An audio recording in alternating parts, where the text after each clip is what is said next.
C'est en plein jour que l'étoile a disparu. L'éclipse de la 3e étoile de Georges Blanc plonge tout un village dans l'incompréhension. C'est vrai?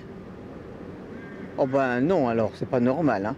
Justement, on en parlait, on disait que 3 étoiles, il faut vraiment du travail pour la garder aussi longtemps. Et là, du coup, vous me dites qu'il l'a perdu, ça me surprend, oui. Le chef n'est pas à Vona. Il travaille ce jeudi pour une compagnie aérienne. Mais il a fait passer un message à la fois digne et étonnant.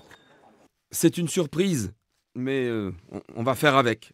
Cela va me desserrer d'une pression que j'ai vécue une partie de ma vie. Cette 3e étoile, c'était pourtant la sienne, acquise en 1981, alors que les précédentes remontaient à sa grand-mère, à ses parents. Ce musée à ciel ouvert rappelle que les vedettes sont venues de partout pour profiter de cette table aux 3 macarons. Aujourd'hui, personne ne veut croire au déclassement. C'est pas possible. Même s'il est âgé, il mène encore ses affaires de main de maître. Toute la clientèle qui vient ici est satisfaite, les gens font la queue, il faut réserver des mois à l'avance. C'est une institution, Georges Blanc. Mais ça vaut vraiment 3, oui. Oui, oui. Alors là, je suis complètement démontée par la nouvelle. Dingue.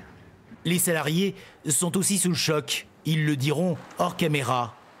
Un autre cuisinier a été surpris par la nouvelle. Didier Goiffon est l'un des voisins étoilés de Georges Blanc. On ne mesure pas le poids des années, l'exigence depuis 45 ans. Au quotidien, c'est pas rien, quoi. Donc moi, j'ai une pensée, pas spécialement pour Georges Blanc, parce que je sais que lui, il est assez bon, intelligent pour rebondir ou avoir du recul. Hein. Ça, c'est l'apanage des grands chefs, je pense. Mais c'est surtout ses lieutenants, son entourage proche, c'est-à-dire ses bras droits, qui font des efforts tous les jours. La Maison Blanc reste quand même l'établissement le plus longuement étoilé au monde depuis 1929.